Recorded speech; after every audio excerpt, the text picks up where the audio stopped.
ቤተክርስቲያን የሚል ርዕስ ያለው አንድ መጽሐፍ አለ። የቃለ ሕይወት ቤተክርስቲያን መጽሐፍ ባዮግራፊ ነገር አለ እና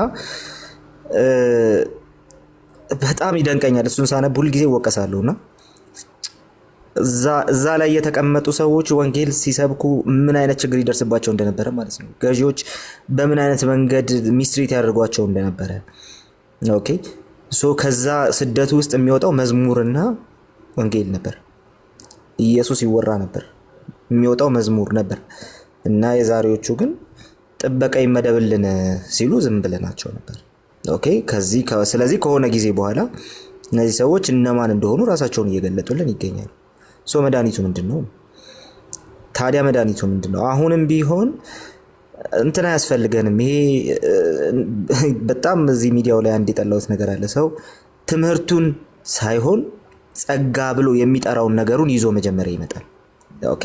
ያ ደግሞ አደጋ ውስጥ እየከተተ ነው። እንደው ከሌ እንዲህ አይነት ጸጋ አለው እንዲህ አይነት የጸጋ ስጦታ አለውና ምናምን ተብሎ በጭራሽ አይደረግም። አሁን በጣም ከባድ ያደረገው ነገር ይሄ ነው።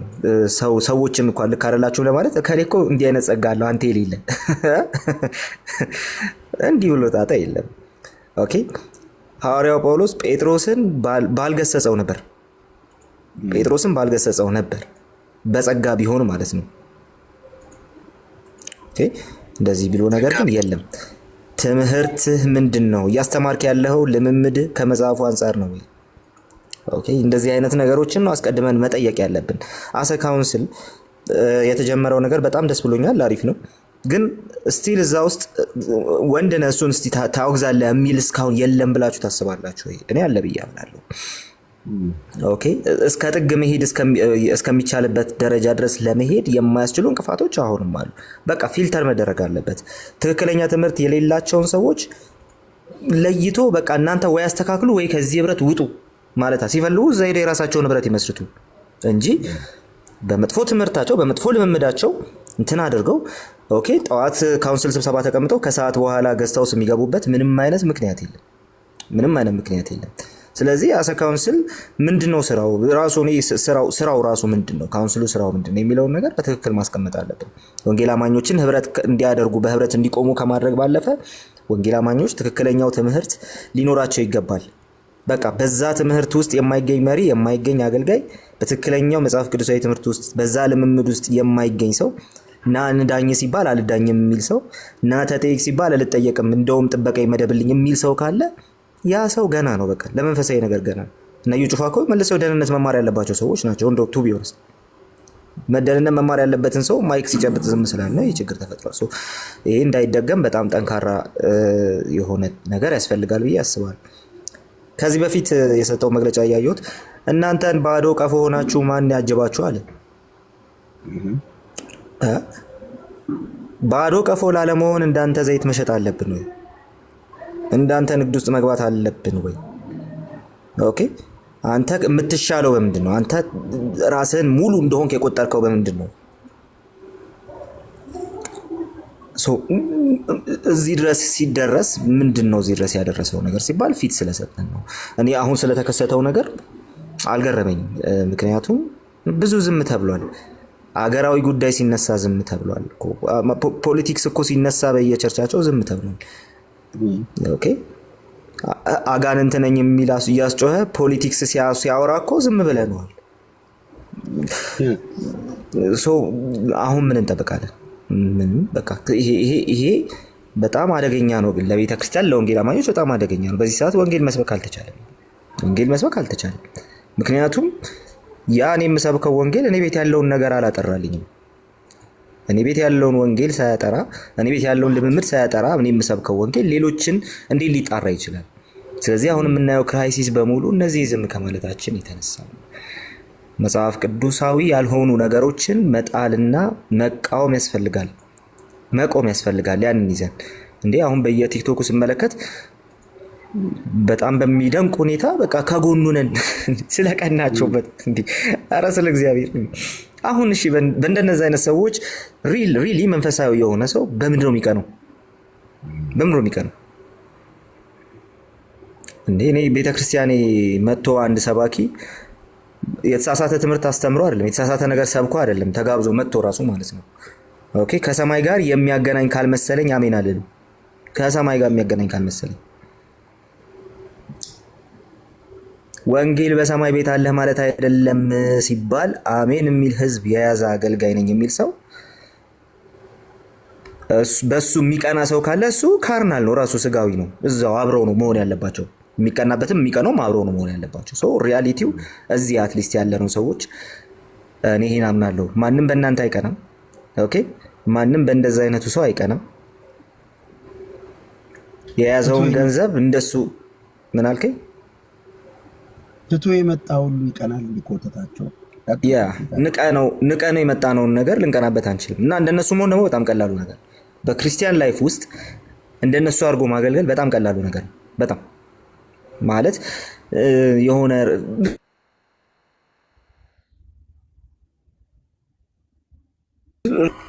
ሶሪ ጋይስ የሚከብደው ነገር ወንጌል መናገር ነው። ትክክለኛውን ወንጌል ይዞ መውጣት ነው። መሰደድ፣ ስለ ወንጌል መሰደድ፣ ስለ ወንጌል ራስን ለወንጌል ሰጥቶ ስለ ወንጌል መከራ መቀበል ነው የሚከብደው። ሶ እስቲ ስለ ወንጌል መከራ ተቀበሉና አሳዩን እስቲ። ሪሊ ትላንት ሳስበው የነበረው ነገር ነበር። እንደነዚህ አይነት ሰዎች ከኛ መሃል ሆነው ለመቆጠር መሆን ያለበት ነገር አለ። በይፋ የበደሉትን ህዝብ ሁሉ ይቅርታ መጠየቅ አለባቸው። ወንጌል በእነሱ ምክንያት መሰበክ አልቻለም። በይፋ ይቅርታ መጠየቅ አለባቸው። በይፋ ንስሐ መግባት አለባቸው። የዘረፉትን መመለስ አለባቸው። ኦኬ ገስት ሃውስ ብለው ሆቴል እየተከራዩ በየጥሻው ህዝቡን ወደ እግዚአብሔር ከማስጠጋት ይልቅ ህዝቡን ከምድር ጋር ጣብቀው ያስቀሩ ሰዎች በሙሉ ንግድ ቤቶቻቸው መዝጋት አለባቸው። ቻናላቸውን ጨምሮ ማለት ነው መዝጋት። እኔ ጀስት አቋም ብጠይቅ እንደዛ ቻናሎቻቸውን ጨምሮ ዘግተው የጎዳና ላይ ወንጌል ስብከት መጀመር አለባቸው። እነዚህ ሰዎች ከኛ መሃል ሆነው ለመቆጠር ምክንያቱም ብዙ ነገር አስጥለውናል። ብዙ ነገር ጥለን እንድንመጣ አድርገዋል። ትላንትና ስለ ወንጌል ራሱን የሚሰጥ ህዝብ ዛሬ ለነሱ ራሱን ሰጥቶ ባሪያቸው አድርገውታል። የምድር ምርኮኛ አድርገውታል። ስለዚህ እነዚህ ሰዎች በይፋ ይቅርታ ጠይቀው ቻናሎቻቸውን ዘግተው የበደሉትን ክሰው ጎዳና ላይ ወንጌል ሲሰብኩ ስለ ወንጌል ሲሰደዱ መታየት አለባቸው። ለገና ለመቆጠር ንስሐ ገብተው በዚህ ሁሉ ውስጥ ማለፍ አለባቸው። ኢፍ ኖት ዘራፊዎች ናቸው። እነሱን የሚከተል ሰው ሁሉ ለዛ ራሱ በቃ ያከማቻቸው ናቸው። እነዚህ መምህራን ማለት ነው። መምህራን ከተባሉ ራሱ ብሎናል፣ ቃሉ ነግሮናል። በቃ ጆሮአቸውን የሚያሳክክ ስለሆነ የጊዜው ነገርን ወይ ደግሞ ከእግዚአብሔር የሆነው ነገር መስማት አይፈልጉም። ለራሳቸው መምህራን ያዘጋጃሉ ተብለናል። በቃ ለራሳቸው መምህራን አዘጋጅተዋል። ከከሌ ጎን ነኝ ሁን፣ ከከሌ ጎን ሁን። ግን ለራስ መምህር አዘጋጅተሃል። በቃ ጆሮውን የሚያክል ኦኬ የበላን ቦታ የሚነካል መምህር አዘጋጅተሃል። ስለዚህ እግዚአብሔርን ከሆነ የፈለጋችሁት ከእንትና ጎን አይደለም የምትሆኑ፣ ሲያጠፋ ልትመልሱት ነው የሚገባው። ከሆነ ጊዜ በፊት የዚህ ሰው እኔ ስም ብጠራስ እስራኤል ዳንሳ ምን አለ? ከዚህ ጊዜ በፊት ከዚህ ሁሉ ጊዜ በፊት ማለት ነው። ኦኬ ከአብያተ ክርስቲያናቱም ህብረት ከወንጌላውያን ቤተ ክርስቲያናት ህብረትም ከተለያየ አቅጣጫ አንዳንድ ሰዎች እንትን አድርጉ፣ ፓስተር ጻድቁን ጨምሮ ማለት ነው መቃወም ጀመሩ፣ ተቃውሞ ማሰማት ጀመሩ። ይሄ ምንም ሳይጠቀም ዘመኑ ያለፈበት ጊዜው ያለፈበት ሁሉ ቀንታችሁ ነው አለ። ኦኬ ለወንጌል ስንት መከራ የከፈሉ ሰዎች ናቸው እነዚህ ሰዎች።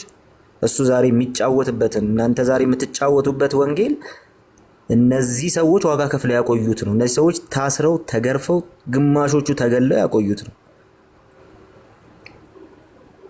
ኦኬ በእናንተ ማን ይቀናል? አሁን በእነዚህ ማን ይቀናል? ሶ በቃ እናንተ እንደኛ መሆን ስለማትችሉ ጊዜያቸው ያለፈ ብለው ማለት ነው። አዎ ጊዜያቸው አልፏል። በጌታ ፊት እድሜያቸው ፈሷል፣ ተንጠባጥቧል። በጌታ ፊት አልቋል። በቀራቸው ጊዜም ጌታቸውን አገልግለው ይሄዳሉ። እነሱ ብድራታቸውን በሰማይ ይቀበላሉ። አንተ በምድር ብድራትን ተቀብለሃል። ትላንትና ዝም ያልናቸው ሰዎች ናቸው ዛሬ አብጠው የመጡት። አንዱ ለአንዱ ትንቢት ተናጋሪ ሆነው ከቻሉልን፣ አንዱ ለአንዱ አጽናኝ ሆነው ከቻሉልን፣ ማረብ አቀባይ ሆነው መጡ። ለምን ሲባል ዝም ብለናቸዋል። ዛሬም ዝም ማለት አያስፈልግም። ይሄ በአገር በኢትዮጵያ ቤተክርስቲያን ደረጃ ምክክር የሚያስፈልገው ነገር በቃ በትምህርታችሁ በልምዳችሁ ወንጌላውያንን እንደማትመስሉ ሰዎች ንስሐ ግቡ እና ተመለሱ፣ ካልሆነ ከመካከላችን ውጡልን መባል አለባቸው። እዚህ ሆኖ ጆቫ ዊትነስ ነው። እዚህ ሆኖ እኛው መሃል ሆኖ በስላሴ ያምን እኛው መሃል ሆኖ ነገረ ክርስቶሱ ሌላ ዓለም ነው። ስለ ትምህርታቸው የሚያውቁት ጣጣ የላቸው። እነዚህ አሁን የሚጫጫውትን ብታስቀምጧቸው ቤዚክ ክርስቲያን ነገር አያውቁም በእርግጠኝነት ማለት ነው። ሌላውን ቀፎ ብለው የሚጠሩ ሰዎች ቤዚክ ክርስቲያን ነገር አያውቁም። ኦኬ የከሌ መንፈሳዊ ልጅ እየተባባሉ ገጠር ድረስ እየገቡ አሁን እየበዘበዙት ስለ መንፈሳዊ አባትና ልጅነት እንኳን ምንም እውቀት የላቸውም። ምን መግበ ነው አባትና ልጅ የምትባባለው? የሐሰት ትንቢት ሟርት። ከዛ በኋላ እንደዚህ የሚቃወም ሲገኝ ደግሞ ፋይት ባክ ካንተ በፊት የነበሩ ዋጋ የከፈሉ አባቶችን ጭምር እስከ መናቅ ማለት ነው።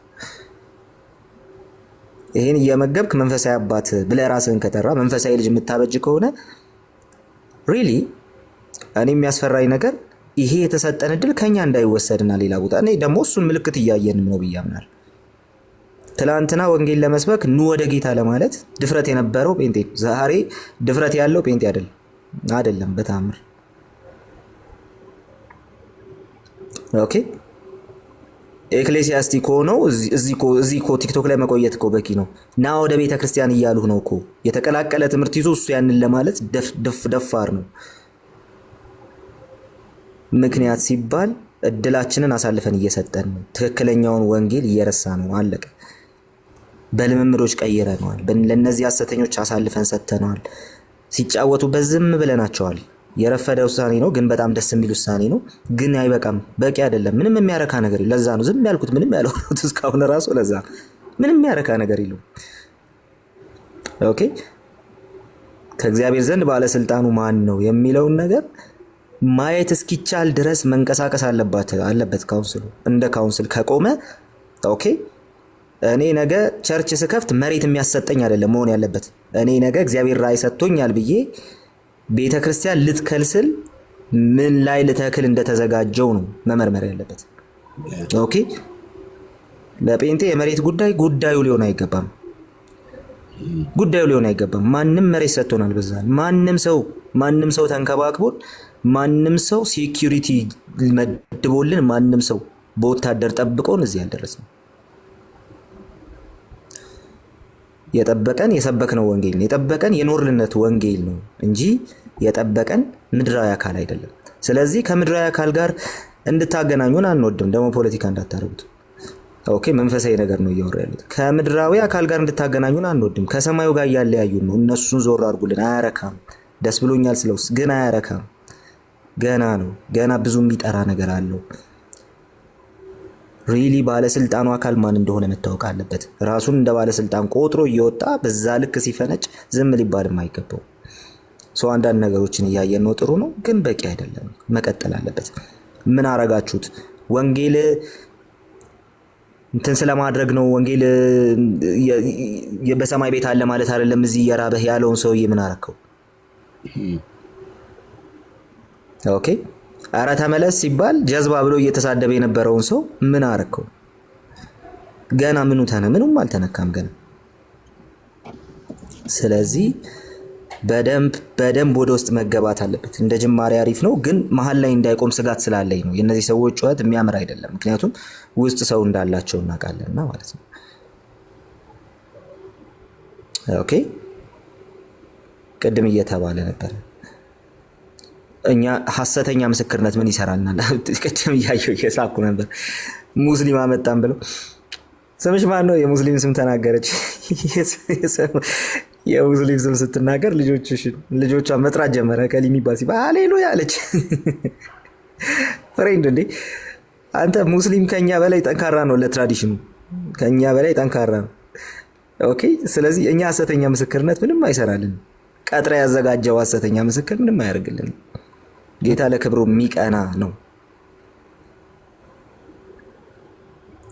ሰዎች ኢየሱስን ተቀብለው ወደ ክርስቶስ ሲቀርቡ፣ ወደሱ ሲቀርቡ፣ ሰዎች ለሱ መኖር ሲጀምሩ እንጂ አንዳንዴ ቀልድ የሚመስል ነገር ከየት መጣ? እኔ እንደዚህ አይነቱ መጥፎ ህይወት ውስጥ ወጣው ከእንደዚህ አይነቱ ወንበዴነት ውስጥ ወጣው ብሎ ሰው ሲመሰክር፣ ኦኬ ዛሬ አገልጋይ ተብሎ ቆሞ ማለት ነው ሲመሰክር፣ በቃ ማን እንደነበርን ይናገራል። ዛሬ ማንን ኦኬ ማን ነው ዛሬ እኛ ቤት የሚመጣው? መሸቀል የፈለገ ገንዘብ ማግኘት የፈለገ ታዋቂነት የፈለገ ፌም የሚፈልግ ከሆነ የሚቀላቀለን ያለው በቃ ወንጌሉን ሸቅጠናል። ሁለተኛው ክፍለ ዘመን፣ ሶስተኛው ክፍለ ዘመን፣ አራተኛው ክፍለ ዘመን ሲደረግ ነበር። ሰዎች የራሳቸው የክርስቲያኒቲ ቨርዥን ፈጥረው ነበር ቄሳር እንዳያሳደዳቸው። ኦኬ ኢየሱስ አዎ የሌላ ዓለም ጌታ እንጂ የዚህ ዓለም ጌታ አይደለም እስከ ማለት የሚደርሱ ደፋሮችን አውጥተው ነበር። በትክክለኞቹ የቤተ ክርስቲያን አባቶች ተጋድሎ ክርስትናው ቀጠለ። ዛሬ ማን ነው የሚጋደለው ለዚህ አይነቱ ነገር? ሐሰተኛውን የክርስትና ቨርዥን አንፈልገውም፣ ከቤታችን ተጠርጎ ይወጣለን። ኢፍኖት አደጋ ውስጥ ነን ያለን፣ ችግር ውስጥ ነው የምንገባው። ኦኬ ትንቢተ ሕዝቅኤል ላይ ትዝ ይላችኋል። እግዚአብሔር ያሳየዋል ለነብዩ በጣም ብዙ ነገር ያሳየዋል። በጣም ብዙ እርኩሰት ሲሰሩ በቤተ መቅደስ ውስጥ ሲሰሩ ያሳየዋል። እና በጣም የሚያስደነግጠኝ ነገር ግን አለ። እሱ ምንድነው? የእግዚአብሔር ክብር አለ። እንግዲህ አፖካሊፕቲክ ነው፣ በጥንቃቄ ሊፈታ ይገባዋል። ግን የእግዚአብሔር ክብር ወጣና በቤተ መቅደሱ እንትን ላይ ቆመ፣ ጣራ ላይ አደባባዩ ላይ ቆመ፣ ከፍ አለ፣ መንኮራኩር መጣ። የእግዚአብሔር ክብር ከዛ ቤት ተለየ፣ ወደ ሰማይ ተወሰደ። ኦኬ ወደ ሰማይ ተወሰደ። እነሱ የእግዚአብሔር ክብር ከኛ ጋር ነው ብለው ሪጆይስ እያደረጉ በነበረበት በዛው ሰዓት እግዚአብሔር ያንን እድል ነፍጓቸዋል። ዛሬ ክብር አለ ብለ ሪጆይስ እያደረግ ወንጌል የመስበክ ያ እድል ሊወሰድብህ ይችላል። እኔ አፈርኩኝ እንዴ! እዚሁ ቲክቶክ ላይ ታችሁታል አይደል? ከ6 ወሩ ከ10 ዓመቱ ጴንጤ 6 ወሩን ልጅ ሰስ ጠንካራ ነው ተባለ። ይሄ 100% ባይሆንም እንኳን እውነት አለው። እነዚህ ሰዎች ቤት ጴንጤ ነኝ እያለ የሚሄድ ሰው የሚማረው ነገር የለው። ስለዚህ አዎ ሐሰተኛው ይበልጧል፣ በደንብ ይበልጧል። ምክንያት ክርስትና ትምህርቱ ትክክል ስላልሆነ አይደለም፣ የሄደበት ቦታ ትክክለኛ ቦታ ስላልሆነ። ኦኬ ስለዚህ ሮንግ ቨርዥን ኦፍ ክርስቲያኒቲ ይሄ ከኛ መወገድ አለበት። ስለዚህ እንግዲህ አሁን የተጀመረው እርምጃ ጥሩ ነው፣ በቂ አይደለም። በደንብ ወደ ውስጥ መገባት አለበት። በቃ እነዚህ ከኛ ወገን አይደላችሁም ዞር በሉልን መባል አለባቸው። እነ ትንቢታዊ ዳንስ አስደናሾች ኦኬ ናይት ክለብን ቤተክርስቲያን ያስገቡብን ሰዎች በሙሉ መውጣት አለባቸው ወይ ንስሐ ገብተው መመለስ አለባቸው። ያ እስከሚሆን ድረስ መቆም የለበትም። ተጠርተው በአደባባይ ኦኬ በአደባባይ ኮንፈረንስ ተይዞ ተጠርተው ይሄን አስተካክሉ መባል አለባቸው። ህዝብ እያያቸው ላይቭ ህዝብ እያያቸው ማለት ነው። ባለፈው መግለጫ እንደተሰጠው እንደዛ እነዚህ ሰዎች ተጠርተው ኦፊሻሊ ተጠርተው ህዝብ እያያቸው ስላደረጉት ነገር ሊጠየቁ ንስሐ እንዲገቡ ሊጠየቁ ይገባል። ኢፍ ኖት ሊገለሉ ይገባል። ይሄ ጊዜ የሚሰጥ ጉዳይ አልመሰለኝም ማለት ነውና እኔ በዛ መንገድ እመለከተዋለሁ። ጋይስ ብዙ እንዳላወራባችሁ ቴንክ ዩ። ቃሌ እግዚአብሔር አምላክ ይባርክ። በእውነት በብዙ ተባረክ። ያ ካውንስል ያሉ ሰዎች ይሰማሉ፣ ከስር አሉ። እንግዲህ ለካውንስሉም ጠንከር ያለ መልእክት አስተላልፈሃል። እዚህ ላይ እንዶ ላክል የምፈልገው ካውንስሉ ላይ ቴዎሎጂካል እውቀት ያላቸው ብዙ ምክር ያላቸው ትላንት ሲጮሁ የነበሩትን ጠርታችሁ ሐሳብን ምክርን ለመቀበል በራችሁን ክፍት አድርጉ ባካችሁ። ሐሳባቸው ሪጀክት ተደርገው ይህን ወደዚህ እንዳይመጣ ብዙ የጮሁ ብዙ የተገለሉ ብዙ ጠቃሚ ነገር ያላቸው እያሉ ሲባሉ ለማለት የሚቀናቸው ምንም የማያውቁ ሰዎች በእናንተ ውስጥ እንዳሉ ይታወቃል። እናንተ ከላይ ያላችሁ አሁን ላይ ለራሳችሁ አስጨናቂ የሆኑ እነዚህ ምንም ሳያውቁ መስራች ነን ብለው የተነሱት አንዳች የሚያወሩትን እንኳን የማያውቁት የበላይ ለመሆን የፋነኑበት ምክንያት ጠቢባን ተገፍተዋል። እና መልእክቴ ነው። ጠቢባን አሉ፣ የእግዚአብሔር ጥበብ የሞላባቸው የሚጽፉ ገና ከመጀመሪያው ጮሆ የነበረው ስለ ካውንስሉ እንዲህ ባይሆን የሚለው የነሱን ምክር መቀበል አስፈላጊ ነው። እናንተም ካውንስሉ እንዲህ ቢሆን ትሉ የነበራችሁ እንደው የራሱ ጉዳይ ብላችሁ እጃችሁን ብታወጡ ቸል ብለሃልና ምነቅፍብህ ነገር አለኝ ስለሚል ጌታ በራቸውን እንዲከፍቱላችሁ እናንተም ቀረብ በማለት በማንኳኳት ሀሳባችሁን እውቀታችሁን ብታጋሩ የሚል መልእክት አለኝ። ተባረኩልኝ።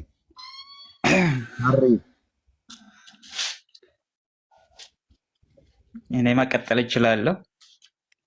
ቆይ ታሬ አለ የሚቀድም ታሬ አለ። ሰላም አላችሁ ጆ። ሰላም ላንተ። እንዴት ናችሁ? ሁሉ ሰላም፣ እግዚአብሔር ይመስገን።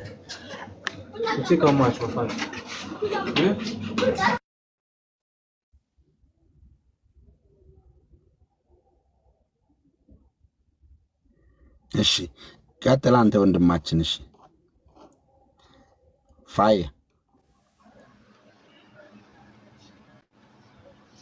ፋየ እኔ ልቀጥል? አንተ ቀጥል፣ እሱ ዘግቷል። በጣም ጥሩ። እሺ ተባረኩ፣ እናመሰግናለን። በተለይ ዮሐንስ ረጅም ጊዜ እንከታተል ነበረ። በጣም ጥሩ ስራ ነው እየሰራ ያለህ እና በርታ ማለት እፈልጋለሁ። እንግዲህ እንደናንተ ያሉ ሰዎች ሌሎችም ወደፊት ቢመጡ እና እንደዚህ አይነት ዩኒቲ ቢበዛ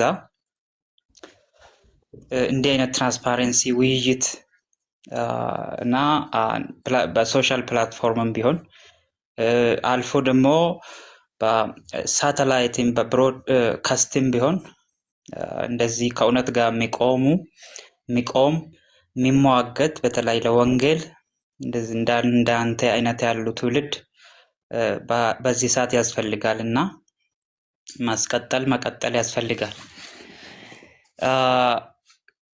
ከዚህ በመቀጠል በሰሞኑ ካውንስሉ በሀገር አቀፍ ደረጃ የወሰደ ባለው እርምጃ በሙሉ እንደግፋለንም መደገፍም ያለበት ካምፔን ነው። እንግዲህ እንዲህ አይነት እርምጃና መስተካከያ ሲመጣ በፍቅር ነው። እንደምናውቀው ካውንስል በዚህ ደረጃ መድረስ የቻለው በብዙ መስዋዕትነት እንደሆነ ሁላችንም እንገነዝባለን፣ እናውቃለን። ቀላል አይደለም። ሌላውም ደግሞ ካውንስል ማለት ህዝብ ነው። ህዝብን መሰረት ያለው ተቋም ነው። ህዝብ ነው ማለት ነው። ፕሮቶኮሉም ማንነቱም በዚህ ደረጃ መገንዘብና መታወቅ ነበረበት። ካውንስል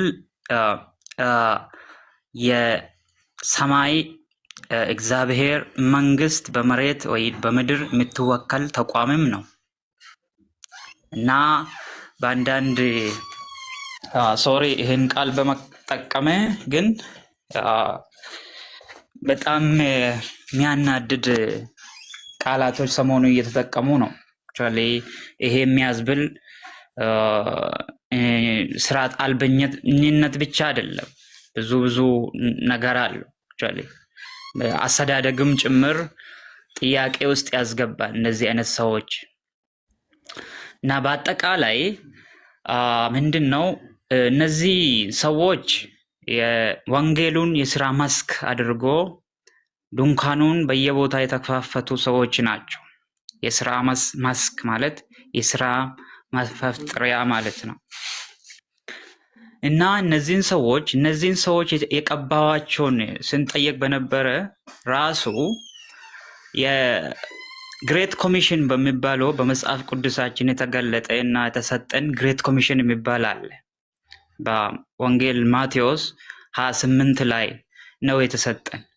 እሱ ምንድን ነው? ሂዱና ህዝቡን በሙሉ ደቀ መዛሙርቴ አድርጋችሁ ስሜ እየጠመቃችሁ ተብሎ እሱ ግሬት ኮሚሽን ይባላል። ይሄ ኮሚሽን ወይ ደግሞ ይሄ ካምፔን እንዲሳካ የራሱ ሚና ነበረበት ማለት ነው። እንደኛ ያሉ ተቋማት ማለት ነው። ለዚህ ነው የታገሰው። አንደኛው ተቋሙ ወይ ደግሞ ካውንስሉ እነዚህን ድንኳኖች የታገዘበት ወይ እነዚህን ግለሰቦች የታገዘበት ምክንያት ሁለት ዋነኛና መሰረታዊ ምክንያቶች ይኖራሉ ብለን እንገምታለን። አንዱ አሁን ያልኩት ግሬት ኮሚሽን የምንለው በተጓዳኝ እንዲሳካና እንዲሰራ ነው። ህዝብ በሙሉ ወደ ወንጌል እንዲመጣ፣ ወንጌሉ እንዲሰበክ የራሱን ድርሻ አለው ወይ ደግሞ እንዲዳረስ የራሱ የሆነ ድርሻ አለው። ሁለተኛ ደግሞ እነዚህን ሰዎች ጀጅ ማድረግ ጊዜው ላይ ደርስ ይችላል ተብሎ ስለሚያስብ ነው እና ደግሞ የራሱ የሆነ ፕሮቶኮልም አለ ጀጅ የምናደርግበት ወይ እርምጃ ወይ ማስተካከያ የምንሰጥበት መንገድ ደግሞ ባይብሊካሊ ክሊርሊ እዛው አለ። ምንድን ነው? በፍሬያችሁ በራሳችሁ ፍሬያችሁ በሚያፈረው ፍሬያችሁ አስለይተን እያስወገድን መሄድም እንችላለን ማለት ነው እና እንደ አጠቃላይ ይሄ ማስተካከያና እርምጃ ሲመጣ አንደኛ በጣም ትንሽ ዲሌይ ተደርገዋል፣ ተዘግይተዋል። ግን ቢሆንም መታገስ ጥሩ ነው እንዳለው በዚህ በሁለቱ መሰረታዊ የሆኑ ሪዝኖች ዲሌይ ወይ ደግሞ ተዘንግተዋል። ይሁን አሁን ግን ሳይለንትን ብሬክ አድርጓል። ማን ነው? ተቋሙ ካውንስሉ። እንዳጠቃላይ እነዚህ ሰዎች ህዝብ መሰረት ስለሌሉ ለማንም ወጥቶ በማንኛውም ፕላትፎርም ደግሞ ከህዝብ እየተሰበሰቡ ሳተላይትን እየገዙ ግብሩን እየከፈሉ ለህዝብ የሚሰጡት መግለጫ የለም።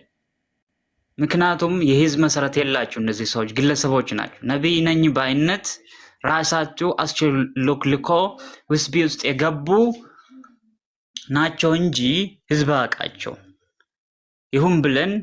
ይሁን ብለን ተቃሚ ናቸው ብለን በፍቅር ታቀፍ ናቸው። ግን ደግሞ በህዝብ ንክክ ያለውን ነገር በዚህ ደረጃም ህዝቡን የሚያንቃሽሽ ከሆነ ግን አንታገዝም። ከስር እየጻፍኩ ነበርና አልበቃኝም። ካውንስል የራሱ ፕሮቶኮል አለው። ሀገር አቀፍ ነው። ሁሉንም ዴኖሚኔሽን ሁሉንም ቸርቾችን ነው የሚወክለው። በሰማይ ያለችውን በምድር የሚወከለውን የእግዚአብሔር መንግስት ነው እና ካውንስልን መሳደብ፣ አፉን መክፈት ስርዓት አልበኝነት ብቻ ሳይሆን በህዝብ ዘንድም ሬድ ላይ ነው፣ ቀይ መስመር ነው። ከዚህ በኋላ አይቻልም። በስንት መስዋዕትነትና በደም የመጣ ተቋም ነው። ሌላው እነዚህ ሰዎች አሁን ከኔ በፊት የነበረ ወንድም በጣም በስል ያሉ ጥሩ ሀሳቦችን ሲያነሳ ነበር። በጣም ስማርትሊ አርቲኩሌትድ የሆኑ ሀሳቦችን አንስተዋል። በጣም ጥሩ ነው።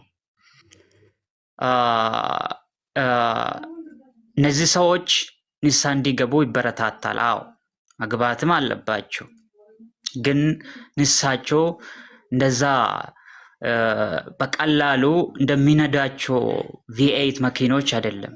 በጣም ጥልቅ የሆነ ዲፕ የሆነ ንስሐ ያስፈልጋቸዋል። እሱም ብቻ አይደለም፣ አስፈላጊ ከሆነ ህዝቡ እኮ የገመተና የጠበቀ ራሱ ድንኳኑ ራሱ ከስራ ውጭ እንዲሆን ነበር። ለጊዜም ቢሆን ህዝቡ እንደሚጎዳ የወንጌል ስርጭትም ትንሽም ቢሆን እንትን ኢፌክት እንዳለው እናምናለን። አክቹአሊ ግን ደግሞ ከዚህ በላይ አይደለም። ምክንያቱም አሁን እየተደረገ ያለውን ትምህርት ነው። ትምህርት መሰጠት አለበት። ለአንድ ግለሰብ ብቻ ሳይሆን ለሁሉም ነው። አክቹአሊ እና ይሄን ተገንዝበን ይሄድን መቀጠል አለበት።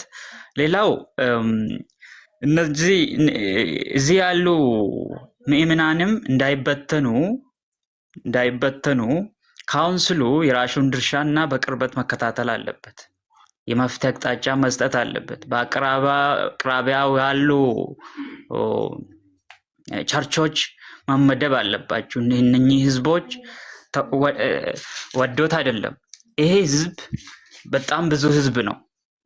ይሄ ህዝብ ዋናው ችግሩ ከምን እንደሚበላና ከማን እንደማይበላ ራሱ አስለይቶ የማያውቅ ህዝብ አይደለም። ለዛ ነው ካውንስሉን በራሱ የተቸገረው። እና እነኚህ እንዳይበትኑ በአቅራቢያ ያሉን ቸርቾችም ጠቆምና ሌሎቹም መመቻቸትም አለበት። የራሱ ድርሻ አለበት። አንዱ እሱ ነው። አሁን በአጠቃላይ አልቲሜት ጎሉና ዋናው ሚሽኑ ለጊዜው ለካውንስሉ እኛ የምናስተላልፈው ዋና ሜሴጃችን አንደኛ ግሬት ኮሚሽን የተባለው በመጽሐፍ ቅዱስ ወንጌል ማቴዎስ 28 ላይ የተሰጠን በማንኛውም ግለሰብም ሆነ ለካውንስል በማንኛውም ቸርች የተሰጠ ይሄ ግሬት ኮሚሽን እንዲሄድ ካውንስሉ የራሱ ሚና አለበት። በጣም ከፍተኛ የአንበሳ ሚና ማለት ነው። አንደኛ እነኚህን ዲሲቭድ የሆኑ ነቢይ ነኝ ባይነት ራሳችን ሹሞ ህዝቡን የሚያሳስቱ ካውንስሉ የሚያሳድቡትን በቂ የሆነ እርምጃ አስተማሪ የሆነ እርምጃ እና መስተካከያ እየሰጠ ምክንያቱም ከዚህ በላይ ከተቀጠሉ እነኚህ ሰዎች አሁን በአቅራቢያ ሌሎች ሀገራት የምናየው አይነት ስራ አልበኝነት እየበዛ ነው የሚመጣው። በኋላ ጥሩ አይመጣም። ሌሎች ሀገራት በተለይ አፍሪካ ውስጥ ምን እየተካሄደ እናውቃለን። ወደዛ አፕግሬድ እየሆነ ይሄዳል ማለት ነው። ይሄ ስድብ ከየት ሞቲቭ እንደሆነ እናውቃለን። ሌላው ማንኛውም ህዝብ መገንዘብ ያለበት ነገር ካውንስል ማንንም ሰፈር፣ ክልል አይወክልም። ተቋሙ በፌደራል ደረጃ ነው ፋንክሽን የሚያደርገው፣ በባክግራውንድም አይደለም። እኛ ባሳየነውና ባፈራነው ፍሬ ተመስርቶ እርምጃ እየሰጠን እሱንም ቢሆን ህዝቡ ዲሌይ በጣም እየዘገየም ቢሆን ማለት ነው። ኦኬ በዛ ደረጃ የሚወስደው አካል ሰው ካለ የተሳሳተ ነው። እሱ አክቹአሊ እንደግፍም አይቻልም። ሌላው ይሄን እርምጃ ነው። ሌላው የካውንስሉ የቤት ስራ መሆን ያለበት ኢቫንጀሊዝም የሚሰሩ ወጣቶች አሉ በየጎዳና በየክልሎች በተለይ ወንጌል ኢንፋንት ስቴጅ ላይ ባለው ክልላት ላይ እያሰራጩ የሚገኙ ወጣቶች አሉ። ከዩኒቨርሲቲም ከቸርችም እነኚህን ግሬት ኮሚሽን ፉልፊል እያደረጉ ያሉ በጣም ኢሳት የሆኑ ሴቶች ወጣቶችና ወንዶች አሉ። የነዚህ መከታና ክለላ የህግ ክለላ በተለይ ህግ ስራ ዋስትና መስጠትና በቀጥተኛን ከግለሰቡ እስከ ተቋም ካውንስሉ መከታተል አለበት፣ ድጋፍን መስጠት አለበት። ካስፈለገ ሎጂስቲክስም ጭምር ማለት ነው። ሎጂስቲክም ጭምር ማለት ነው። ስለዚህ ምንድነው በአጠቃላይ እኛ አሁን ካውንስል በሚሰጠን አቅጣጫ ማንም ይሆን ማን ካውንስል ብቻ በሆነ መሆን አለበት። ሌላ ማንኛውም አካል ካውንስልም ቢሆን ወይ እነኚህም ነጋዴዎችም ቢሆኑ እነዚህን እንግዲህ ነጋዴም በለው ሲዳደግ በለው ወይ ከጎዳና ተዳዳሪም በለው አክቹአሊ በአጠቃላይ ግን ስርዓት ማለት ምግባር የጎደላቸውም በሉት መግለጫ ሲሰጥ በመጀመሪያ ደረጃ መጽሐፍ ቅዱስን ማንበብ መጀመር አለብን። መጽሐፍ ቅዱስን ማንበብ መጀመር አለብን። አለበለዚያ መግለጫ ወደ ሌላ አቅጣጫ እንዳያመራ ያደርጋል። ስለዚህ እነዚህ ወንድሞች በዛው እንዳይጠፉ ምናልባት የንሳ ጊዜ እንዲሰጣቸው ህዝቡ ይፈልጋል። ግን አሁን እንዳልኩ እንደዚህ ቀላል የንስሐ ጊዜ መሆን የለበትም። ዲፐር የሆነ ሪፔንታንሲ ያስፈልጋቸዋል። ጥፋታችሁንም ኮንፌስ ማድረግ መቻል አለባችሁ። ይቅርታም መጠየቅ አለባችሁ። ካውንስሉን ብቻ አይደለም፣ ህዝቡን ነው ያሳነሱት። እግዚአብሔርን ነው ይቅርታ መጠየቅ ካለበት እሱ ነው መጠየቅ ያለባችሁ። እነዚህን ሰዎች በምን ሞራል ነው አሁን እንቀጥልም ብሉ? ራሱ አልተር ስቴጅ የእግዚአብሔር ስቴጅ እኮ ክብር አለበት ስቴጅ ነው እና እዛ መቆሚያ ራሱ በምን እንደሚሄዱ እንደሚቀጥሉ እኛ ሞራል ባክግራውንድ ይኖራቸዋል ብለን አንገምትም አንጠብቅምም። እና በአጠቃላይ በቂ የሆነ ማስተማሪያ ሁላችሁም ላይ በተለይ ሰሞኑ ወጥቶ ካውንስሊን በተለየ ሁኔታ የሰደቡትን በህዝብ ፊት በእግዚአብሔርም ፊት የሰደቡትን ላይ ህዝብ የማይታገዛቸውም ካውንስልም ከታገሳቸው ህዝብ ፊት ተጠያቂ ይሆናል ማለት ነው። ነቨር ኤቨር አንታገሳቸው፣ አይቻልም። እግዚአብሔር ቤት ስርዓት አለበት፣ ክብርም አለበት፣ ፍቅርም አለበት። ተቻችለን ለአንድ ዓላማ ነው እየሄድን ያለ ነው። ካውንስል ጠላት አይደለም። ካውንስል ህዝብን ነው እየመራ ያለው። ህዝቡን የሚመራውን ህዝብ ደግሞ የራሱን ህዝብ ነው፣ የራሱን ቤተሰብ ነው። ከነኚህ ደግሞ እነኚህ እንግዲህ ተሳዳቢዎችም ይጨምራል ማለት ነው። ትንሽ ፕሮሰሱ ላይ ትንሽ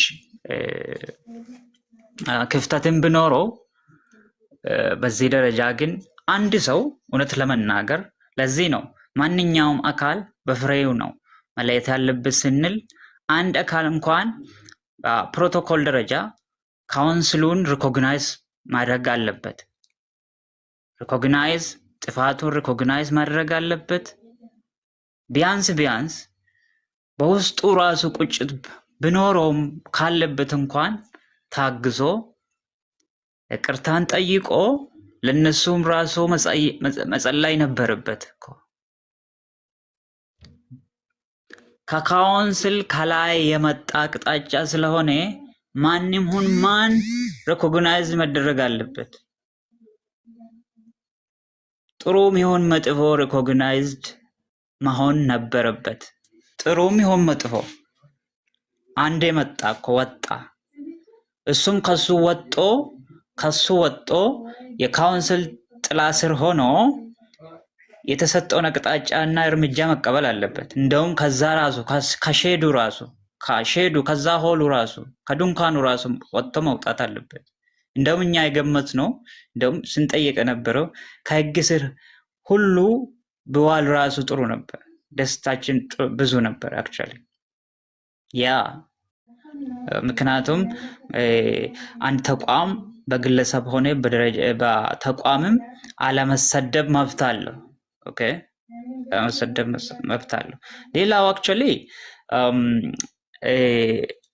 ካውንስሉ የፕሮቶኮልን የአንድ ነቢይን ፕሮቶኮልን በተመለከተ የሚሊተሪ አስኮድን ነው የዓለም እንደዚህ የሚሊተሪ አክቹአሊ እነዚህ መሳሪያ የያዙትን የሚሊተሪን አስኮድ በተመለከተ አንድ ነቢይ የራሱ የሆነ መንፈሳዊ ሚሊተሪ አስኮድ አለው።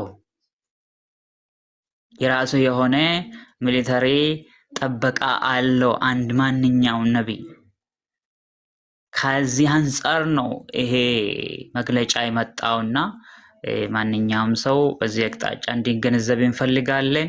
ካውንስልን እናመሰግናለን። በርትተንም እንጸልላችኋለን። በርቱ። እናመሰግናለሁ። መልካም ቀን ይሁንላችሁ። ድሉን ስለሰጠኝ አመሰግናለሁ ዮሐንስ።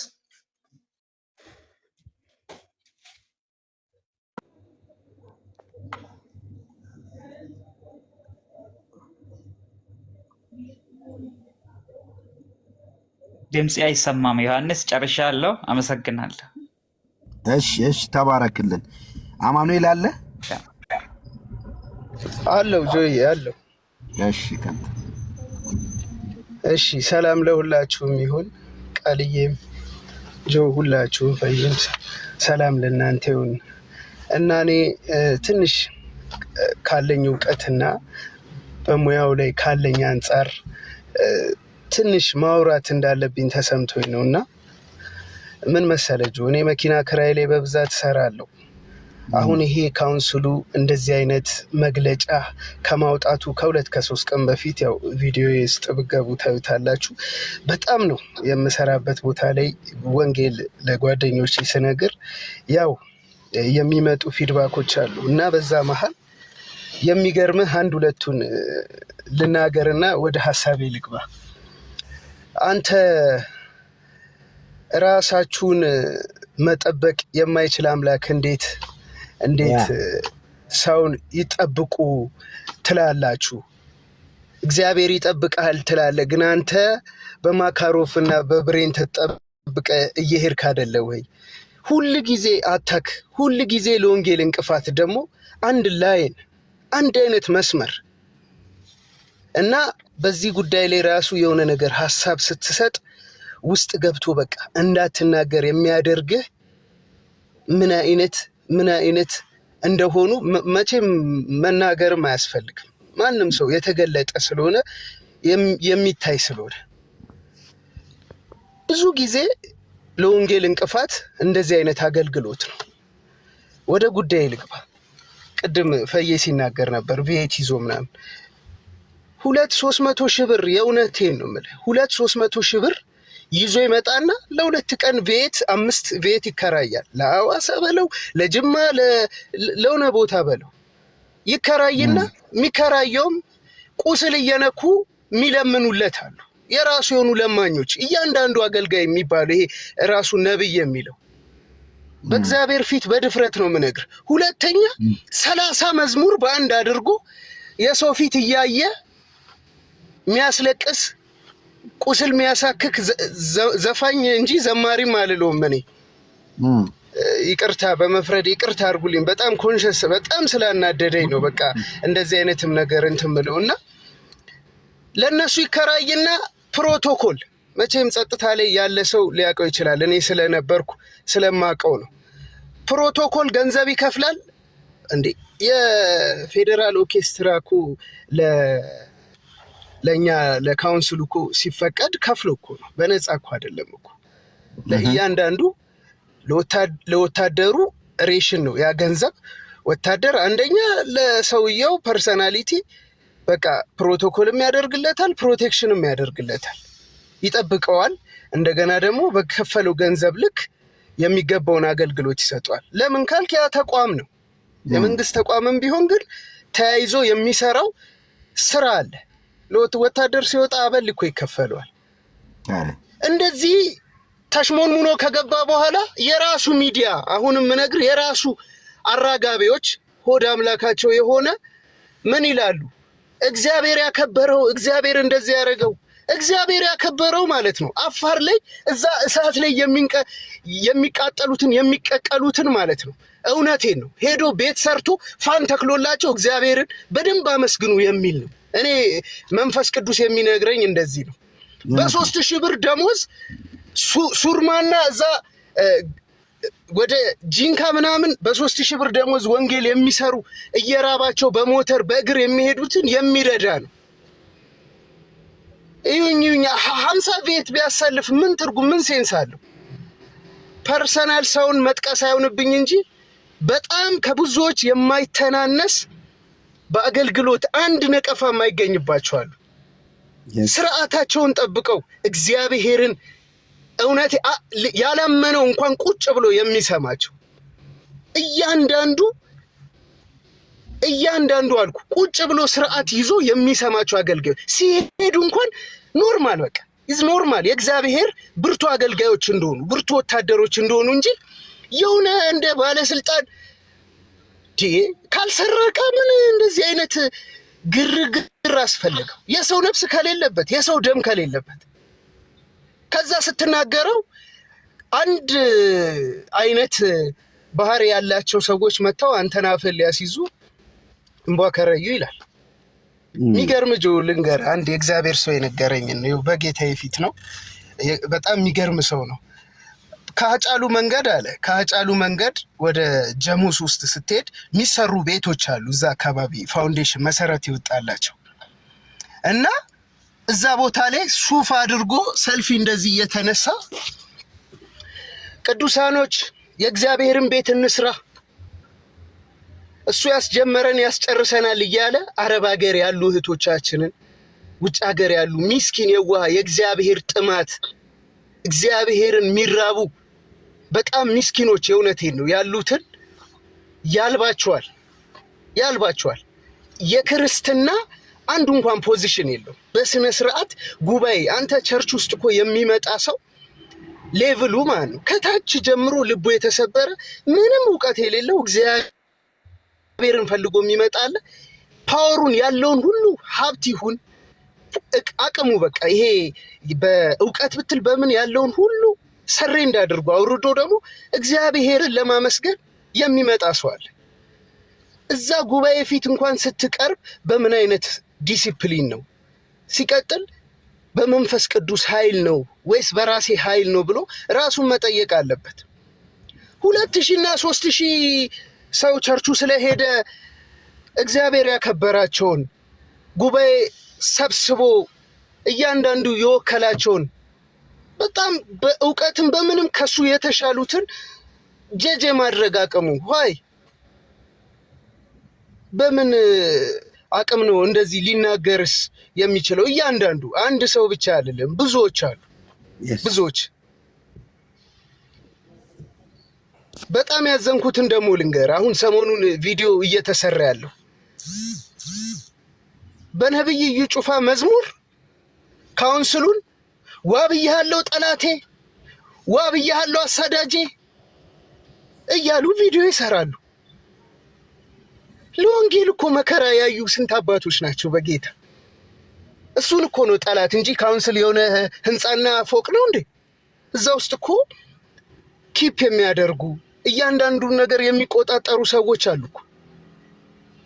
ማን ነው እዛ ውስጥ ያለው ሰው? ማን ነው ለወንጌል ምን አይነት ሳክሪፋይስ አድርጓል የሚለውን አንድ ሰው እንኳን አብያተ ክርስቲያናት ነው ካውንስሉ። አይ ካውንስሉ አብያተ ክርስቲያናት ተመልከት እንግዲህ ግን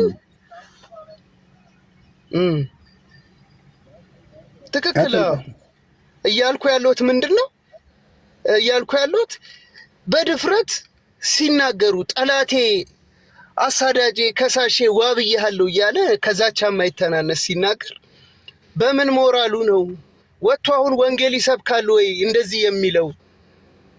ወንድሜ ከኔ ይሻላል ይላል ወይ? ሲቀጥል ዘይት ጨርቅ እየተሸጠ እንዴት ነው ወንጌል የሚሰራው? ካውንስሉ በዚህ ጉዳይ በጣም ወጥሮና በስትክክል መስራት አለበት። አሁንም ለወሰነው እግዚአብሔር ይባርከው። ባመነበት ነገር ላይ ነው የሚያደርገው። ማንም እንደሚዘባርቁ አይደለም። 10 ጊዜ አስቦ ነው አንድ የሚወስነው።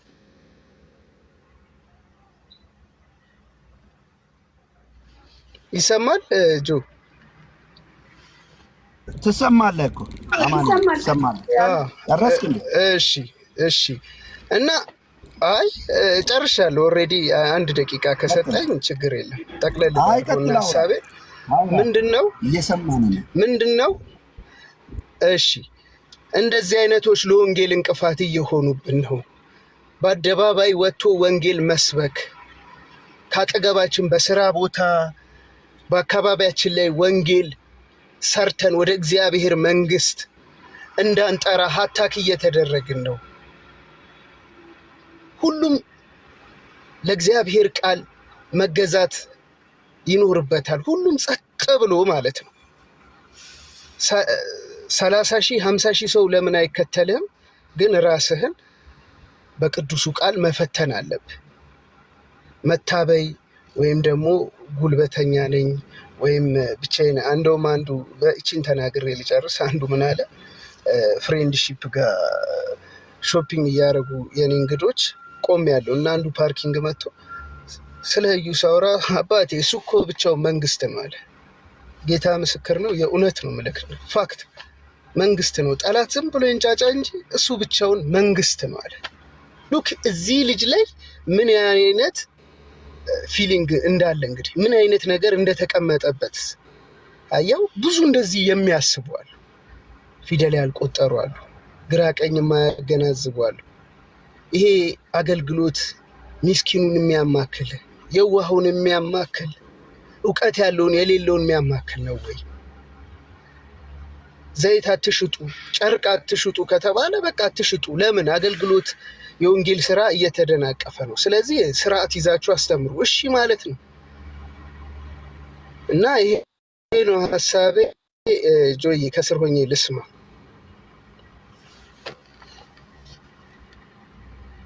አማንዬ ተባረክ። ጌታ ይባርክ። በደንብ ነው የሰማነ። ትክክለኛ ነገር ነው የተናገርከው። የሚያደርጉትን ሌሎችም የሚያደርጉትን እንደ አሁን መሬት የሰው ቦታ ላይ ሄደው በቪዲዮ እየቀረጹ ገንዘብ እርዱን ቸርቻችን እያለቀ ነው የሚለው እኔ እንኳን ማቀዋለሁ።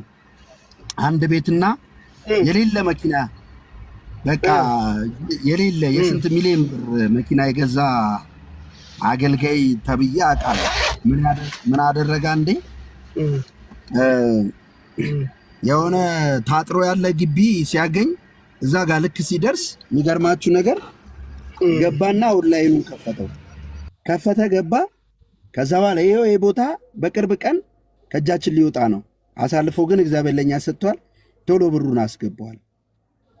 የኛ ህዝብ ደግሞ የሚያናድቁ እውነተኛ እየተሰራ ያለ አሁን ገጠር ውስጥ ምናምን እያሳየ ነው። እንኳን ለዚህ ነገር እንትና እሺ ቃልዬ ለዚህ ነገር ተባበሩ ከቸርች ጋር ስትለው አይ ምንም አያደርግም። ምንም ግን ራሱን ወጥሮ የሆነ ነገር መስሎ የተሽሞነመነ መጥቶ እንትን የሚንጠባረር ሰው ራሱ ገንዘብ መስጠት ይወዳል። ሰው ራሱ ይሰጣል፣ እንደዛ ያደርጋል። እና ይሄ ሰው የቤተ ክርስቲያን አለ ብሎ ግን መሬት ላይ የሌለች 4 ሰው 5 ሰው 6 ሰው ሰብስቦ እንኳን የሚመራው የሌለው ሁሌ ኦንላይን ላይ ነበረ። አሁን ላይ ያው እግዚአብሔር መጥቶበታል። ታውቁታላችሁ። በጣም የሚገርም መኪናና የሚገርም ቤት ሰራ። ቤቱ እንኳን አሁን ኦንላይን ሲገባበት ሰው ይደነግጣል። ያኔ ለቸርች ተብሎ የሰው ግቢ አሳይቶ በሰበሰበው ብር ነው ያን ያደረገው። ኦንላይን ቀንና ሌሊት ነው መግባት የሚወዱ እና እሱ ብቻ አይደለም፣ በጣም ብዙዎች እንዲያደርጋል። እውነተኛ ለሚያገለግሉ ቅድም ያልከው አሁን በረሃ ላይ እኛ አሁን ያልከው አካባቢ ሄደናል። የዛሬ ዓመት አካባቢ ታስታውሳላችሁ እንግዲህ ጉዞ ነበረን እና አንተ 3000 ብር ነው ያልከው 1000 ምናምን ብር ምናምን ተወዚ ሱሉልታ አሁን እኛ የምናገለግልበት አንዳንዶቹ 1200 ምናምን ነው ቸርች ውስጥ ያሉት። የለም እዛ ጋር የሚሰበሰብም ገንዘብ የለም። ስራቸውን ቀጥ አድርገው የሚሰሩ ግን በምን አይነት ጭንቀት እንዴት እንደሰቃይተው እንደሚኖሩ ልነግራቸው አልችልም። አስታውሳለሁ አንድ ቀን አንድ አገልጋይ ወንጌል በጣም ነው ኤቭሪዴይ የሚሰራው። አሁን አብሮን የሚሰራው አንድ ጫማ ነች ያለችው ተቀዶበት ወዳጆች መውጫ አጣ። ከዛ የዛሬ ዓመት አካባቢ ካስታወሳቸው አላቅም እዚህ ጋር ተናግሬ አንድ እህት አለች በጣም ጌታ ይባርካት። እሷ ወዲያውኑ ነው የጫማ መግዣ ልካ የተገዛለት። እንዴት ይሄድ በቃ ገብቶቿል። እንዴት ይውጣ? በተቀደደ ጫማ እየሄደ ነበር። ሙሉ ለሙሉ ሶሉ ግን ጥልጥል አለው። የዞረ ነው የሚሰብከው። እነዚህ ሰዎች አልተሳካላቸውም። የሚሰርቁ የሚያጭበረብሩ ራሳቸውን ፕሮቶኮል ጠበቁን ብሎ ገንዘብ እየከፈሉ ራሳቸውን ነገር አድርገው ሐሰት የሚያስተምሩ የሐሰት ምስክርነት እያስመሰከሩ ገንዘብ የሚጠይቁት ግን ስትሰጡ እንኳን ክርስቲያኖች ልንገራችሁ በለበሱት ልክ ነው እኮ የምትሰጡት። እነሱ እንደዚህ ይላሉ፣ ጥሩ ካለበስ ጸዳ ህዝቡ ፊት ካላልክ የሆነ ነገር ካልሆንክ ይሁን የሚያምር መኪና ተከራይተን ቢሆን ካላስ ስትሄድ አገልግሎት እንዲህ ራስን ካላሳጀብክ ህዝቡ ገንዘብ አይሰጥህም። ስለዚህ ራስን እንዲህ አረግ አለብህ ብለው እኮ ይመክራሉ። እኛ እኮ ተመክረናል፣ ብዙ ተመክረናል እኮ እምቢ ብለን እኮ ነው ሚያቅ ያውቃል። እንግዲህ ተመክረናል፣ አንሄደውም ያን መንገድ ብለን። እኛ ከኦርቶዶክስ ነው የወጣ ነው። እሳቱን እናውቀዋለን። ያገኘነውን ሰላም እዚህ እናውቃለን። ለወንጌል ዋጋ የከፈሉ ደግሞ የሰማነም ያየናቸውም አባቶች እንዳሉ እናውቃለን ብለን ከዛ እናንተም በለበሰው ልክና ባደረገው ነገር ስታዩ 10,000 ብር አትሰጡም እኮ 10 ሚሊዮን ነው የምትሰጡት። 10,000 ከሰጣችሁት የሚሰድባችሁ ይመስላችኋል። እና አንዳንዱ የሚበላው ግፍም ስላለበት ነው። ለደህንነት አስተማሪውን እንኳን ማሰብም አይችል በጭንቅም ያለፍሳልፉትን ገጠር ምናምን ያለ ተባበር ሲባል የማይተባበር እኔ የቤተ ክርስቲያን ሽማግሌ ያውቃለሁ። እኛ ጋር ቤተ ክርስቲያን ሽማግሌ ነው። እኛ ቦታ አግኝተን ልንገዛ ሙሉ ወንጌል ማለት ነው በጣም እየተሯሯጥን የቤት ሰራተኛ ጆሮ ጉትቻውን ሳይቀር እየሰጠ በሚገዛበት ጊዜ 10,000 ብር ነው 20,000 ብር ሰጥቶ አንድ ሐሰተኛ ነብይ ጋር 1 ሚሊዮን ብር ሲሰጥ አገኘሁት። ወዳጆች በጣም ነው በቃ የሚገርመው ማለት ነው። በጣም ነው የሚገርመውና እንደዚህም አለ ዋቴዎች አሉ። እና የሰውን ቀልብ እንዴት ነው የምንስበው? የምንስበው ባለባበስ ነው፣ ባነጋገር ነው፣ ራስን በመወጠር ነው፣ እንደዛ በማድረግ ነው። ከዛስ ሰው አንተ በለበስከው በንግግር በምን አይቶ በአንተ በለበስከው ልክ ነው ገንዘብ እንኳን ሲሰጥ የሚሰጠው። አሁን ዝም ብለህ ተራ እንደ ጌታ ራስን ተራ አድርገህ እግር እያጠብክ ስታገለግለው ሰው ቤቱ ሄደ አገልግል እኮ ምሳ የማያቀርብልህ ጴንጤ ያለ ተበድሮ ግን ይሄዳል። እኔ በጣም አንድ ጊዜ በጣም ከገረመኝ ልንገራችሁ። ካጋንንት እስራት ተፈታ። በጣም የሌለ ጨለማ ውስጥ ነበረች። ጌታ ነፃ አውጥቷት አስተምረ ምን ብለ በዚህ ቦታ ላይ እንዳይገኙ እያስተማረ ተበድራ ደሃናት ምንም የላትም። እኛ እየረዳን ያገዝናት ተበድራ ገዝታ ውስጥ ገባች። በኋላ መጣ ነው የተናዘዘችው። የሚገርማችሁ ድጋሚ መንፈስ ገብቶባት ነበር። ይሲ አረ ስንቱ እና ቅዱሳን ከእግዚአብሔር ቃል ጋር አትፋቱ። እንዲሁ አቅል የጣልን ሞኞች የሞትን ሰዎች ሳንሆን ያዋን ልቦና የተሰጠን ሰዎች ነን። እውነትን እናቅ ዘንድ ልቦና ሰጠን አይደለ? የእግዚአብሔር ልጅ የመጣው በሀገራችን በኢትዮጵያ ሲሆን መድኃኒቱን በሀገራችን የእግዚአብሔር ልጅ ሲመጣ እውነተኛ የሆነውን እናውቅ ዘንድ ልቦናን ሰጠን ይላል። ሞኝና ተላላ አይደለም የሆነው። ለዓለም ሞኝነት የሚመስል ግን ጠቢባኖች ነን። የጥበብ ምንጭ የሆነው ክርስቶስ በእኛ ውስጥ አለ። ሰው ምን መስራት እንዳለብን ለምን እንደምንኖር እኮ ያወቀ ሰዎች ነን። ምን ማድረግ እንዳለብን ሰው እንዴት እዚህ ወረቀት ላይ የእግዚአብሔር እኔ ተናግሬበታለሁ ብሎ እቺን ወረቀት በ100,000 ብር ሲሸጥልህ ትገዛለህ? አንተ ልቦና የተሰጠ ሰው 100,000 ብር ለዚህ መስጠት ስትችል ቸርች ቤተክርስቲያን ላይ እኮ ከ100,000 ብር ላይ 10,000 ብር አስራትን ማውጣት እኮ በጣም እኮ አሞ እኮ ያላወጣ ሰው ነው። አንዳንዱ ይበለው ለምን ሊበለው አልኩ መሰላችሁ? መጽሐፍ ራሱ ለማይረባም እንደዚህ ለእንደዚህ ለስተት አሰራር ያጋልጣቸዋል ይላል። ለእውነት ወንጌል ያልታዘዙት የምሬ ነው ማለት። አሁን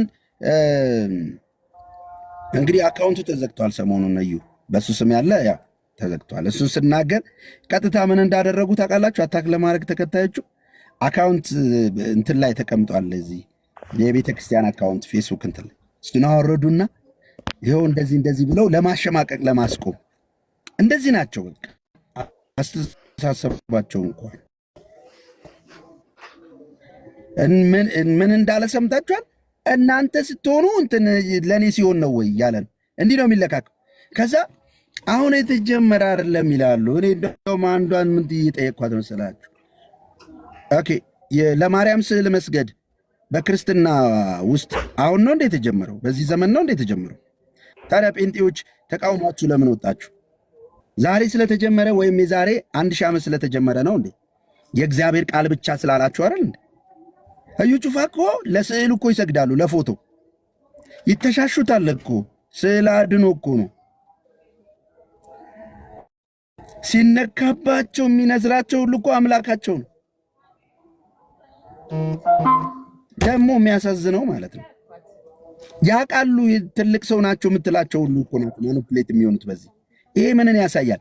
ከወንጌል ይልቅ ገንዘብ ወዳድ ስትሆን፣ ዓለም ወዳድ ስትሆን እንዲህ አይነት ለአጭቢያ አሳልፎ ይሰጣል። አንተ ደህንነት ያስተማረ የለፋልህ ቤቱ ልጆቹ ምናምን ተጨንቀው ታመው የሚያሳክማቸው አጥተው ቸል ያልከው አገልጋይ ግፍ እነዚህ እጆች ላይ ጣለ።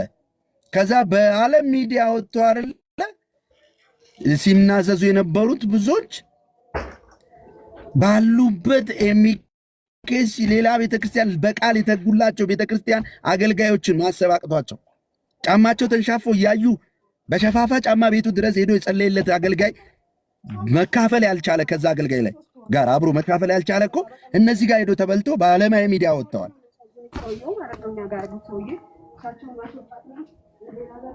አይገርምም? ስለዚህ አንዳንዶቻችሁ ራሳችሁ አመፀኛ ስለሆናችሁ ነው ለአመፀኛ የተሰጣችሁት። እግዚአብሔር በቅንነት ስትሄዱ እንደሚጠብቅ እኔ ልንገራችሁ። ለምሳሌ እኔ ከኦርቶዶክስ ድኜ እንደመጣው በጣም በቃ የተነካውበት ታይም ነው። ሁሉንም መጽሐፍ አነብ ነበር እና የሆነ የካሳ ኪራጋ የሚባል ምናምን በጣም ብዙ ጣቶችን ያጠፋ የሐሰት አስተማሪ ነበር። የእሱ የእግዚአብሔር መንግስት ጋዜጣ ብለው ሰጠውኝ ሳነብ አይምሮን ያነቃቃል፣ ደስ ይላል። በህልሜ ግን ወዳጆች የሰው ሬሳ ስበላ ነው ማድረው እና እግዚአብሔር መጽሐፎቹን ሰው ሲሰጠኝ እንዳቃጥል ምን እንዳረግ አድርጎ እንዴት እንዳስመለጠኝ ነው ያውቃል። እግዚአብሔር እሱን ፈልጋችሁት በቅንነት እንኳን ስትንቀሸቀሹ ያስመልጣል። እኔ ዞር ያለው ሐሰተኛ ነቢያቶች እግዚአብሔር ግን እሱን ብቻ ነበር የምፈልገውና የቁስ ስብከት ምናምናቸው ውስጤን ሲያሻግተው አጠገባቸው እንዳልደርስ ነገሮችን መርምሬ እንደወጣ አድርጎ እና ምን ልላችሁ ፈልጌ ነው፣ እነሱ ብቻ ሳይሆን እናንተ ማጋ ነው ሙዚቃ እነሱ ጋር ብቻ ሳይሆን እንዳለ አብያተ ክርስቲያናት ራሱ ሸብረክ የምትሉበት እንግዲህ ከጥንቆላ ጋር እንደሚሰሩ እንግዲህ ከገደሉኝ እኔ ሞት አልፈራም። ባይዘዌ ለመሞትም ዝግጁ ነኝ። በጣም ሞት ከሚፈልግ ሰው መካከል ከቅዱሳን መካከል አንዱ ነኝ ብዬ ብል ድፍረት አይሆንብኝም። ምክንያቱም ጸጋው ሙት ነው እንጂ የሚለኝ ኑር ብሎኝ አያውቅም። ውስጤ መቼ ነው ወይና ወይ ልምጣ ነው። እና ልንገራችሁ አፍሪካ ሀገር ጋር ለምንድን ነው ግንኙነት የሚያደርጉት እነዚህ ነቢያቶች? ያቺ ሴት ከየት ነው የመጣችው? እሱ መድረክ ላይ ስትሰብክ የነበረችው አፍሪካዊቱ ለምን ተጣሉ? ለምን ጆይ ጭሮን ወሰደችው ተፈራርማ? ጆይ ጭሮ ሄዶ አገለገለው። እሷ ጋር በመንግስት አሳጅበዋለች። እሷ ያን ባደረገች በነጋታው በሆነ ጊዜ ነው ከፍሎ ያሳጀበው። መንግስት አላጀበው፣ ራሱ ከፍሎ ነው። ቅድም አማን እየነገረ ነው ሳከፍል የለም። ምንድን ነው የሚያገናኛቸው? የት ነው የሚገናኙት? ትመረምራላችሁ? ፒንክ ልብስ ወንድ ልጅ ለምን ይለብሳል? እንዴት ይለበሳል? እነማን ናቸው ፒንክ የሚለብሱት?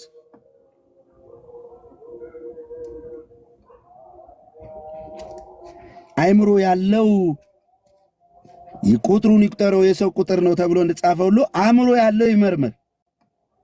መንፈሳዊ አእምሮ ካላችሁ መርምሩ ከዘመኑ ጋር። ፒንክ ልብስ ለምን ተለበሰ? ያለ ጴንጤ ይኖራል? እንዲሁ የሚለብሰው አጥቶ ነው የሚለብሰው አጥቶ።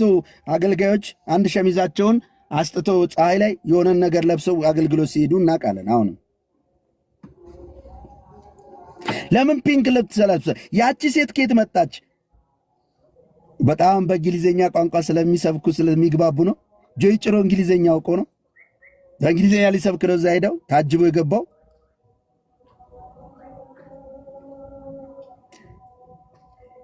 ወንድ ልጅ ፒንክ ልብስ ይለብሳል? ያውም በዚህ ዘመን አይታወቅም እነማን እንደሚለብሱት። ናይጄሪያ ምን ይሰራሉ? ምን ይፈጥራሉ? ኮንፈረንስ አድርገው ነው እያገለገሉ አይታችሁ ታውቃላችሁ? ይመላለሳሉ።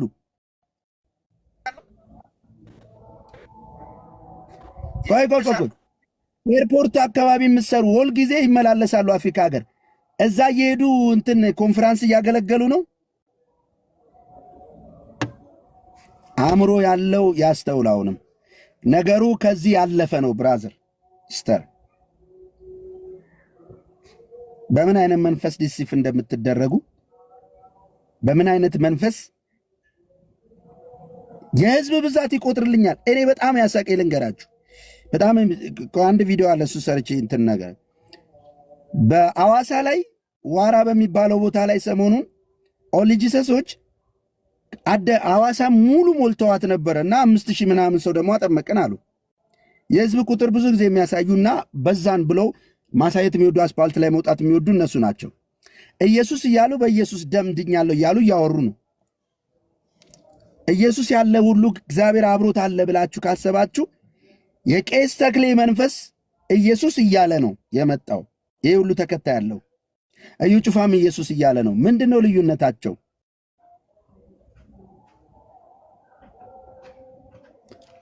አይምሮ ያለው አሁንም ያስተውል።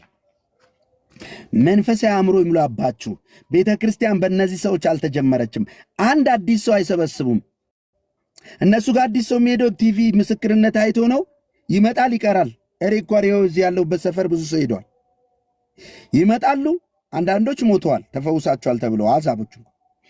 አንዳንዶች አልሆነላቸውም ቀሩ። ምክንያቱም ትቆጥራላችሁ ነው የሚባሉት። እንዲህ አይነት ወንጌል የለም። ስፒሪቱ ራሱ ንጹህ ነው ወይ እግዚአብሔር መንፈስ ነው ወይ የሚለውን ለመመርመር ወንጌል አማኞች ምን ነው ክርስትና የተጀመረው ኢትዮጵያ ውስጥ አሁን ነው እንዴ? አሁን ነው እንዴ? ለምንድን ነው በአቋምና ባለባበስ የሚማረኩት ሰዎች? ሽቷቸው ለምንድን ነው ብዙዎችን የሚስበው? ታስተውላላችሁ? መንፈሳዊ ሰው በውጫዊ ነገር ይሳባል። አንዳች መንፈስ ኃይል ፓወር የእግዚአብሔር ክብር ነው ነው። ጳውሎስ እኮ ተራቁቶ ነበር የሚያገለግለው። ዘይቶቻቸው ይፈውሳል ያላችሁት ላይ ምንድን ነው የሚጨመረው? አፍ እየከፈትን ነው ስንጠጣው የምንውለው። ከዛ በኋላ ምን ወለልን? ሄዳችሁ ሞክራችሁት እንኳን የሆነባችሁን ነገርና የሆነላችሁን ለይታችሁ ማውራት የማትችሉ ድንዛዜ የገባባችሁ ብዙዎች ናችሁ። ባላችሁበት ቤተ ክርስቲያን ለእግዚአብሔር ቃል ተገዝታችሁ ትላንት የዳናችሁ ጊዜ የነበረው ያ መቀጣጠል ለወንጌል መመስከር ጠፍቶባችሁ እነሱ ጋር የሄደ ወንጌል ይሰብካል። አንድ ቀን መጽሐፍ ቅዱስ አንብቦ ማያቅ ሐዋርያ ነው ተብሎ ቤተ ክርስቲያን 700 ቤተ ክርስቲያን ከፈተ እያሉን ያኔ ሲያሸማቀቁ 700 እኮ ነው እሱ የከፈተው ምን አመጣ ጎዳና ላይ ከመጮ ውጭ ምናምን ሲሉን መሬት ላይም ፌስቡክ ላይም ሲሉን ያን ጊዜ ነበረ። 700ዎችን እስቲ ያምጡልኝ አሁን ዛሬ ላይ እስራኤል ዳንሰር መጽሐፍ ቅዱስ ያላነበበ የቤተ ክርስቲያን መሪ እንዲሆን የቱ ጋር ነው ያተማራችሁት? በ5 ቀን ጾም ጸሎት ተቀብቼ ወጣው የሚል ደህንነት ያልተማረ ከዚህ መጽሐፍ ጸጋው አልተሰጠኝም መጽሐፍ ቅዱስ ማንበብ እንዳልችል ሲል እንኳን አሜን ያለ ህዝብ የተማረ ፓስተር ሳይቀር ነው የተሸወደው። ብዙ ፓስተሮች ናቸው ቤታቸው ትዳራቸው እንኳን እዛ ሄደው የፈረሰባቸው። መንፈሱ ከየት ነው ብላችሁ አትመረምሩም እንዴ? ውጤቱን እንዴ ሰራ ስትሉ የራሳቸውን ቤት ሰርተዋል። የ100 ሚሊዮን ቤት ገዝተው ይኖራሉ። አዎ ጥሩ ጥሩ ልብስ ይለብሳሉ፣ ጥሩ ጥሩ አዳራሽ ይሰራሉ። ምንድነው ለምድሪቱ የሰራው? ምንድነው በወንጌል አማኞች ውስጥ የመጣ ውጤት? የወንጌል አማኞች ተሰደቡ ወይስ ተከበሩ? ተፈሩ እንደ ድሮ ወይስ ተናቁ? ሰራ የምትሉኝ የሱን ቤት የሱን አለባበስ አይታችሁ ነው ወይ? እንዴት ነው እንደዚህ ነው ያህል የምትሞቱት? እንዴት ነው እንደዚህ ነው ያህል ይሆን ነው? ክርስትና የተጀመረው በእነሱ ነው። የትኛውን አዲስ ሰው ነው የሚሰበስቡት? የሚሰበስቡት አማኙን ነው። ከሙሉ ወንጌል ከኤምኬሲ ከቃለ ሕይወት ምናምን ነው አይደል ሰብስበው ማኒፑሌት ያደረጉት።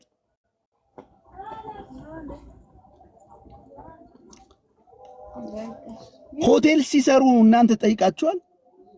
5 ስታር ሆቴል ሲሰሩ፣ ሪዞርት ሲሰሩ ሰርተ በስማቸው ብዙ ቤቶች ሲገነቡ ጠይቃችኋል? ሆስፒታል እንገነባለን ብሎ የሰበሰቡትን ብር የራሳቸው ሲያደርጉ ጠይቃችኋል? ነፍሳትን ይይዛሉ ተከታትለው በሴተኛ አዳሪዎች ስም እንሰብካለን ወንጌል ብሎ ቪዲዮ እያሳዩ ከዛ በኋላ ሲበትኑት የመንግስት እንኳን ከተባበራቸው በኋላ እኮ ደብዛቸው የለም። አእምሮ ተሰጥቶን እያለ ለምን እንደሚጠፋ እንስሳ መሰልን? አንድ መልእክት አለኝ ስሙኝ። ከኦርቶዶክስ የመጣችሁ ለማርያም ምስል አልሰግድም፣ ለተክልዬ አልሰግድም፣ መቃብር ሬሳ መቃብር ቦታ አላባብስም፣ አለካከም፣ እምነት የሚባል ጭቃ አልለቀለቅም፣ በየገዳሙ እየዞርኩ በባዶ እግሬ